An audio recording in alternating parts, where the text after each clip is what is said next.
So hi guys, welcome back to career connector. एंड आज the placement playbook का 7th episode है। And आज हमारी एपिसोड की गेस्ट है Falguni. So hi Falguni, welcome to the channel. Hi. Hi Keshav. Hi. So मेरा और फाल्गुनी की स्टोरी बता देता हूँ। तो हम लोग कॉलेज में मिले थे एंड बेसिकली हमारे कॉलेज में जब प्लेसमेंट चल रहा था तो one of the best company आई थी जिसका नाम है HP। एंड वो वन ऑफ द लाइक हम सबकी ड्रीम कंपनी थी, ठीक है। एंड वो ड्रीम पैकेज लेके आई थी, कंपटीशन लेवल हाई था, सब उसमें जाना चाहते थे। एंड उसमें बहुत चुनिंदा बच्चे सिलेक्ट हुए थे एंड उसमें से एक थी फाल्गुनी। तो कंग्रेचुलेसन फाल्गुनी। Thank you. तो आज हम ये वीडियो लेके आए हैं क्योंकि अब जब नेक्स्ट बैच आने वाला है उनके लिए भी जब HP आएगी तो वो उनकी ड्रीम कंपनी होगी। तो उनको थोड़ा सा इंसाइट्स देना कि भाई क्या क्या पूछा था, फाल्गुनी जी ने क्या क्या किया था कि वो उसमें सेलेक्ट हुई, और उनकी पूरी जर्नी जानते हैं। वो सब जानने से पहले फाल्गुनी के एक छोटा सा इंट्रोडक्शन ले लेते हैं। तो एक बार फाल्गुनी तो सबको बता दे तेरे बारे में थोड़ा सा। Hi everyone, my name is Falguni Kamewal and I am a backend development intern in Aruba Cloud AI and Security Department at HP. So yeah. Okay. So ये फाल्गुनी के बारे में अब तुम्हें समझ आ गया तुम किससे बात करने वाले हो। तो फाल्गुनी, जो सबसे पहला क्वेश्चन आएगा जिसके लिए सब बच्चों ने वीडियो स्टार्ट किया कि दीदी HP का पूरा इंटरव्यू प्रोसेस क्या रहा था, लाइक फर्स्ट राउंड से लेके एंड तक, जब वो एक आ गया कि भाई आप हो चुके हो सेलेक्टेड। एक बार आप वो पूरा बता सकते हो। तो सबसे पहला था कि एचपी आई थी तब सबसे पहले उसने कोडिंग राउंड रखा था एचपी ने। तो कोडिंग राउंड का लेवल थोड़ा हाई था मैं बोलूँगी, क्योंकि मैंने मैंने प्रिपरेशन करी थी बब्बर की शीट से। तो उसके मैं हार्ड क्वेश्चंस में से बोलूँगी कि हार्ड क्वेश्चंस में से 2 कोडिंग क्वेश्चन आए थे।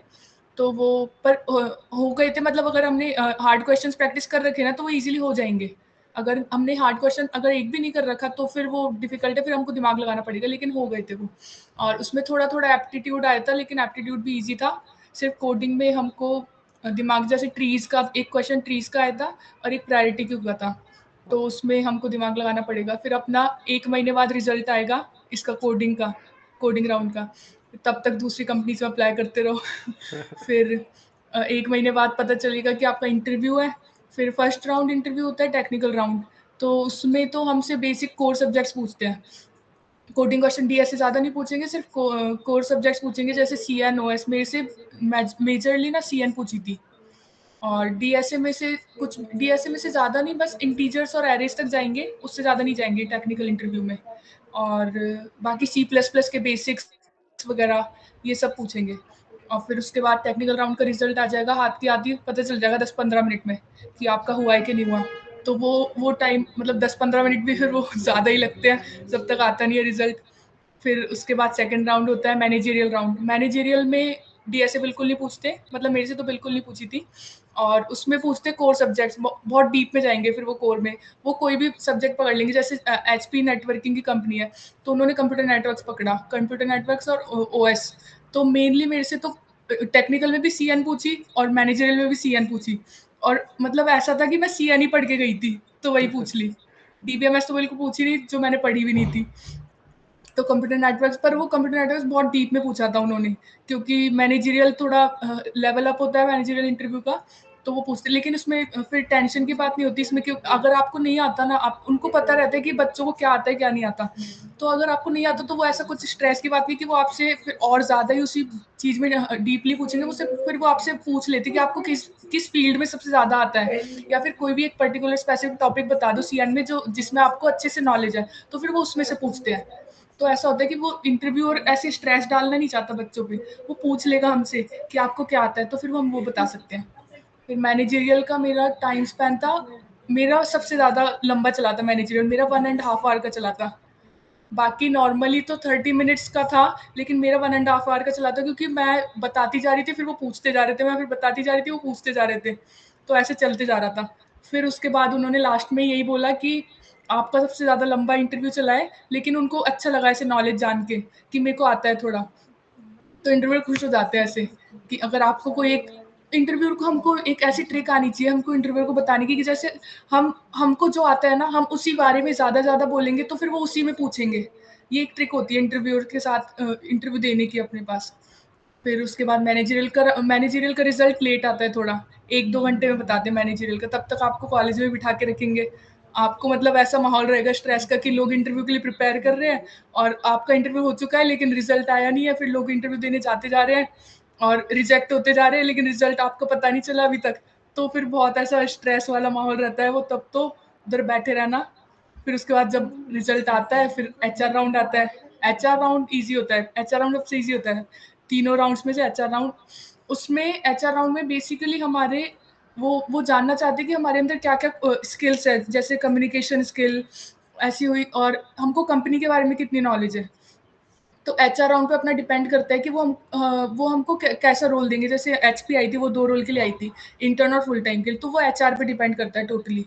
तो हम एचआर के सामने कैसे प्रेजेंट कर रहे हैं अपने आप को। और एचआर ट्रिकी क्वेश्चंस पूछते हैं मोस्टली। जैसे मेरे से पूछा था कि आप आपकी सैलरी का डिस्ट्रीब्यूशन आप कैसे करोगे, आप मैनेज कैसे करोगे। तो ये मतलब एक ऐसा उनके साइड से ट्रिकी क्वेश्चन था कि अब मैं किस तरह से अपना सैलरी का मैनेजमेंट कर रही हूँ, उससे मेरी स्किल वो समझना चाहती है कि मेरे अंदर कैसे मैनेजमेंट की स्किल है। तो ये होता है एचआर राउंड में बेसिकली। और कंपनी के बारे में थोड़ा सा नॉलेज लेके चले जाओ एचआर राउंड में, तो फिर वो एचआर खुश हो जाएंगे। फिर बस ये लास्ट होता है। फिर उसके बाद एचआर राउंड का रिजल्ट आता है जब सभी लोगों का एचआर हो जाता है उसके बाद। तो हमारा एचआर राउंड मेरा हो गया था 3 बजे, और उसका रिजल्ट आया था शाम को 8:30 बजे। ओ, तो तब तक कॉलेज में बिठा के रखते हैं।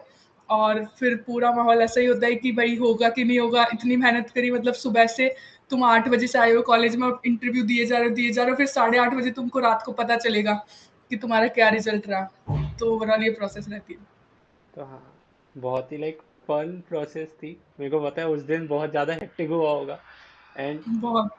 अब मैं जानना चाहूंगा कि लाइक अब तूने बताया वो दिन हेक्टिक होता है, बट काइंड ऑफ तेरी बीटेक जर्नी भी काइंड ऑफ हेक्टिक रही होगी, क्योंकि काइंड ऑफ तेरे सुनने से ऐसा लग रहा है दिन तूने आराम आराम से क्लियर कर दिया, बट उसमें तुझे मेहनत बहुत लगी होगी। तो लाइक तू थोड़ा सा बता हाँ। सकती है लाइक तुझ जैसे तुझसे सीएन बहुत पूछा, ठीक है, डीएसए में अच्छे क्वेश्चन पूछे, तो तूने उसको कैसे कैसे किया था, कब से स्टार्ट किया था, तो थोड़ा सा बच्चों को आइडिया मिल जाए। हाँ, मैंने पढ़ना तो 5th सेमेस्टर के बाद ही मान लो, 5th सेमेस्टर के बाद पढ़ना शुरू करा था प्लेसमेंट्स के लिए, जब सीआरटी से थोड़ा पहले वाले टाइम पे। तो तब मैंने स्टार्ट, सबसे पहले मैंने कोर सब्जेक्ट्स देखे थे, क्योंकि कोर सब्जेक्ट्स को हम नेग्लेक्ट करेंगे ना तो फिर हमारा नहीं हो पाएगा। क्योंकि अगर हम डीएसए पढ़ते रहेंगे तो कोडिंग राउंड तो निकल जाएगा, लेकिन टेक्निकल इंटरव्यू में डीएसए नहीं पूछते। टेक्निकल इंटरव्यू में उनके पास इतना टाइम नहीं होता कि वो हमसे लंबे लंबे क्वेश्चन सॉल्व कराए, कि वो हमको ट्रीज की कोई प्रॉब्लम दे दे, ग्राफ की कोई प्रॉब्लम दे दे, वो हमसे बैठ के सॉल्व कराए। टेक्निकल इंटरव्यूज का टाइम स्पैन बहुत छोटा होता है, जैसे 30 मिनट्स या 1 आवर। तो वो इतने में हमारी कोर सब्जेक्ट्स की नॉलेज जानना चाहते हैं। तो इसलिए कोर सब्जेक्ट को नेग्लेक्ट नहीं करना चाहिए हमको। तो सबसे पहले मैंने कोर सब्जेक्ट में ध्यान दिया था, जैसे सीएन हुआ, ओएस हुआ। मैं डीबीएमएस मेरे को ईजी लगती थी तो मैंने सोचा था उसको लास्ट में करूंगी, लेकिन सीएन और ओएस को बहुत डीपली पढ़ा था मैंने। तो ये दोनों सब्जेक्ट मैंने अच्छे से करे थे। फिर उसके बाद डीएसए स्टार्ट करी मैंने। तो डीएसए मैंने, जैसा यूट्यूब पे एक प्लेलिस्ट है लव बब्बर की, मैंने उससे डीएसए स्टार्ट करी करना, और फिर लीड कोड पे क्वेश्चंस करने स्टार्ट करे। फिर उसके बाद अपना सीआरटी आ गई। फिर सीआरटी में जो भी सीआरटी में करवाते जा रहे हैं, पीआरटी के टेस्ट देने, और सारी जितने भी सीआरटी में क्वेश्चंस दे रहे हैं डेली, जो जो भी दे रहे हैं वो सब करते जाओ सॉल्व। फिर उसमें से हो जाएगा। मतलब मेनली बता रही हूँ, सीआरटी में जो पढ़ाया ना वो काम आया इंटरव्यू में। एंड गाइस, सीआरटी बेसिकली जो तुम्हारा कॉलेज एक प्लेसमेंट ट्रेनिंग करवाता है। अगर तुम हमारे कॉलेज के नहीं हो तो सीआरटी सबके अलग अलग होता है, बट इसका मतलब ये है जो भी कॉलेज वाले पढ़ाते हैं एक ट्रेनिंग में प्लेसमेंट की, उसको ध्यान दे देना, उससे हो जाएगा। ठीक है। अब नेक्स्ट क्वेश्चन ये आता है कि क्या सबके लिए ही जो टेक इंटरव्यूज थे वो उसमें डीएसए इतनी ज़्यादा फोकस नहीं थी, या कुछ कुछ से पूछा था, ऐसा कुछ हुआ था? नहीं नहीं, एचपी में तो देख, मेनली टेक्निकल इंटरव्यूज या फिर कोई मैनेजरियल राउंड में डीएसए इतनी ज्यादा इंपॉर्टेंट नहीं थी। ओके। डीएसए का अगर वो लोग पूछेंगे तो एरेज वगैरह का कुछ पूछ लेंगे, इंग्लिश तक भी नहीं जाते। ओके, सो मे बी शायद उन लोगों ने फर्स्ट राउंड में जो उनका टेस्ट था उसमें इतने अच्छे कोडिंग क्वेश्चन उसमें पूछ लिया, निकाल लेंगे, तो हाँ उन्होंने हाँ। कहा कि अगर ये सॉल्व कर लिए तो इतना टाइम नहीं लगाना चाह रहे होंगे। नाइस। एंड तेरे को हाँ। तेरा प्रोजेक्ट का लगा, क्योंकि मेरी कुछ लोगों से बात हुई थी जो एचपी में ही थे, उन्होंने कहा था कि उनका प्रोजेक्ट उनके लिए बहुत अच्छा प्ले किया था।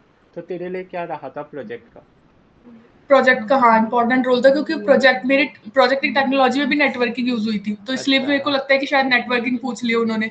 तो ओके। प्रोजेक्ट का भी वो लोग मैनेजरियल में पूछते, टेक्निकल में प्रोजेक्ट का नहीं पूछा था, मैनेजरियल में पूछा था प्रोजेक्ट का। उसमें पूछते वो पूरा प्रोजेक्ट डिटेल में, कि आपने कैसे कैसे क्या क्या बनवाया। और मेरे से तो यहाँ तक ये पूछा था कि आप स्क्रीन शेयर करके वो प्रोजेक्ट पूरा दिखाओ, पूरा डिस्प्ले करो। ओ। लेकिन तो मेरा इंटरव्यू वहाँ कॉलेज में हो रहा था, फाउंडेशन में। तो वहाँ पर अपने लैपटॉप पे नहीं हो रहा था, तो वो वहाँ कॉलेज के लैपटॉप उस पे, कॉलेज के पीसी पे हो रहा था। तो फिर मैंने उनको बोला कि यहाँ पे कैंपस का पीसी है तो यहाँ पे प्रोजेक्ट नहीं हो सकता। तो फिर उन्होंने कहा फिर कोई बात नहीं गिटहब का बता दो, तो फिर वो गिटहब वगैरह का सारा बताया था उनको। तो प्रोजेक्ट का भी मेजर रोल है, तो प्रोजेक्ट ऐसा नहीं हो कि भाई सिर्फ हमने बनाया नहीं और सिर्फ नाम लेकर जा रहे हैं, तो वो हाँ, पूछ सकते हैं।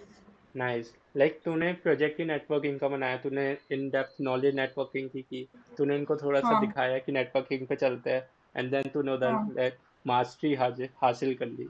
तो हाँ, ये तेरे लिए थोड़ा सा गेम प्ले रहा था, लाइक। हाँ एंड अगर तू किसी लाइक ऐसा कुछ हुआ था, ऐसा कोई मोमेंट आया था जहाँ पे इंटरव्यूअर ने तुझसे कुछ पूछा जो तुझे नहीं आता, तो क्या तूने ब्लफ करने की कोशिश की, या तूने थोड़ा सा सीधा जवाब दिया कि यार नहीं आता, अपन नेक्स्ट क्वेश्चन पे करते हैं, तो वो वाला ऐसा कुछ हुआ था इंटरव्यू में? हाँ, हाँ, मेरे साथ हुआ था, मैनेजरियल राउंड में हुआ था। मैनेजर ने एक क्वेश्चन पूछा था, जिसका मेरे को आंसर आता नहीं था, मतलब मेरे को उसके बारे में आइडिया भी नहीं था। तो अगर आइडिया हो तो हम बता सकते हैं थोड़ा-सा कि है ना, उस वे में ले जाए इंटरव्यूअर को, लेकिन आइडिया भी नहीं था, तो मैंने सीधे-सीधे उनको बोल दिया था कि इस बारे में मेरे को नहीं पता। मैंने उनको सिंपली बोल दिया था, I do not know about this. तो फिर उन्होंने उनको मतलब कुछ ऐसा नहीं लगा कि इसको ये बात नहीं आती, उन्होंने सीधे चेंज कर दिया टॉपिक। उन्होंने फिर दूसरा पूछ लिया। नाइस। तो तो ऐसा ऐसा, कोई स्ट्रेस वाली बात नहीं होती। हाँ मतलब ऐसा नहीं हुआ कि नंबर कट गए, इट जस्ट तू अपना सही नॉलेज को अच्छी तरह लेके आ पाई, ना कि हाँ, हाँ, गलत पे हाँ। ही ज्ञान बांटने लग गई और टाइम वेस्ट कर दिया, राइट? तो हाँ, ये हाँ, हेल्प हाँ। किया। तो अब जो ये लास्ट क्वेश्चन हो जाएगा, क्योंकि इस वीडियो की लेंथ लंबी हो गई, बट जो लास्ट क्वेश्चन जो शायद बच्चों को मदद कर जाए कि जो अब एचपी के लिए तैयारी कर रहे हैं, what would be the thing जो तू उनको सजेस्ट करेगी, ऐसा कुछ जैसे कोर सब्जेक्ट हो गए, प्रोजेक्ट्स हो गए, इसके अलावा कुछ ऐसा कम्युनिकेशन की कैसे इम्पोर्टेंस थी इंटरव्यू में? एचपी के लिए ऐसा मतलब कुछ इम्पोर्टेंस रखता नहीं, अगर जैसे मान लो किसी को कम्युनिकेशन में इंग्लिश नहीं आती है अच्छे से, हम्म। तो वो इंटरव्यूअर आराम पहले पूछते हैं, इंटरव्यूअर सबसे पहले कि आपको किस लैंग्वेज में कंफर्टेबल है। इंटरव्यूअर हिंदी में भी हमसे क्वेश्चन पूछ सकते हैं, वो और वो ऐसा है कि है ना, हमको जिस लैंग्वेज में कंफर्टेबल है ना, वो उसी में बात करेंगे फिर। तो अगर ओके। हमको मान लो इंग्लिश आती भी नहीं है, या फिर कम्युनिकेशन में उनको दिक्कत हो रही है इंग्लिश में, पहले वो इंग्लिश में बात करते हैं, तो फिर हमको दिक्कत हो रही है, तो वो समझ भी जाते हैं कि ये नहीं बोल पा रहे, तो वो खुद हिंदी में बोलना स्टार्ट कर देते ओ, हैं। तो लाइक मेन तो वहाँ पे ऐसा है कि स्किल पे कितना खेलते हैं, बच्चे स्किल। को आता हाँ, कितना है वो इम्पोर्टेंट है, राइट? हाँ, वो एंड इम्पोर्टेंट है। एंड ये एक और क्वेश्चन लास्ट है बस, तो हाँ, इसमें हाँ। क्या होता है कि अब जब बच्चे प्लेसमेंट में आने वाले हैं, ठीक है, तो उनको नर्वसनेस हो रही है, स्ट्रेस हो रहा है, तो लाइक तेरे को भी हुआ होगा, तो तूने उसको कैसे डील किया था, एंड तूने कैसे, तेरी स्ट्रेटजीज क्या थी जब तक तू प्लेस नहीं हुई थी, क्योंकि तब तक तो सबको ही डर लगता है, तो तूने ऐसी क्या क्या हाँ, चीजें हाँ। की थी जो तुझे थोड़ा सा कॉन्फिडेंस दे रही थी कि हाँ यार मैं सही चल रही हूँ? स्ट्रेस रिलीव करने के लिए तो बहुत सारी चीजें होती है, जैसे मेडिटेशन वगैरह, ये सब प्रैक्टिस करना, सुबह उठ के योगा वगैरह करना, ये सब तो करना ही है, ये हमको छोड़ना ही नहीं है। चाहे से अपने अपने ऊपर कितना भी प्लेसमेंट का स्ट्रेस हो, कितना ही कुछ ना हो, तो हमको फिर भी ये सारी चीजें करनी है, योगा करनी है, मेडिटेशन, ये सब प्रैक्टिस करने के लिए स्टार्ट करना है हमको, क्योंकि ये आगे भी हमारे काम आएगी। जैसे हम वर्क लाइफ में आएंगे, तो तब भी बहुत ऐसा स्ट्रेस होता है, वर्कलोड होता है, तो ये सारी चीजें हेल्प करती है हमको उनसे रिलीव करने के लिए। तो बाकी ये तो मेन बेसिक चीजें थी, लेकिन जो प्लेसमेंट के लिए इम्पोर्टेंट है, जो कि लीड कोड पे क्वेश्चन सॉल्व करके, अगर जो क्वेश्चन सॉल्व हो जाता है, सारे टेस्ट के पास हो जाते हैं, ग्रीन ग्रीन टिक दिखते, तो उससे कॉन्फिडेंस अपना बूस्ट होता है कि हाँ भाई मैं ये कर पा रही हूँ। तो वो या मैं बोलूँगी। तो हाँ, एक और क्वेश्चन होगा जो हम शायद नेक्स्ट वीडियो में लेंगे, अगर ऑडियंस की रिक्वायरमेंट होगी, कि एचपी का वर्क कल्चर कैसा है। अभी मैं बताइयो, पहले लोगों को लाइक वाइक करवाते हैं, कमेंट्स करवाते हैं, फिर ही पूछेंगे। सो गाइस, अभी के लिए इतना ही। थैंक यू फाल्गुनी, चैनल पे आने के लिए। तूने लाइक लाइक थैंक यू। इतना मजा आया मेरे को भी सुन के कि भाई कितना अच्छा एक्सपीरियंस था तेरा। लाइक मैं ऐसे हंसता मैं क्यों भी नॉर्मली एक्साइटेड होता थी। है, मैं मैं नॉर्मली भी ऐसे। एक्साइटेड थी शेयर करने के लिए। हाँ, तो लाइक बहुत ही फन था, एंड आई होप सब अपने बच्चों की मदद की हो, तेरे एक्सपीरियंस से शायद और बच्चे आए तेरे को एचपी में आके मिले, एंड वो बोले आपका वीडियो हाँ। देख के आए थे। तो वो भी बहुत फन होगा।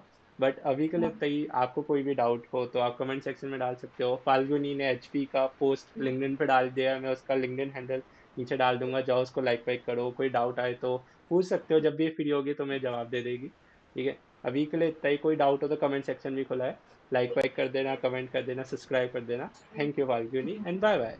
Thank you.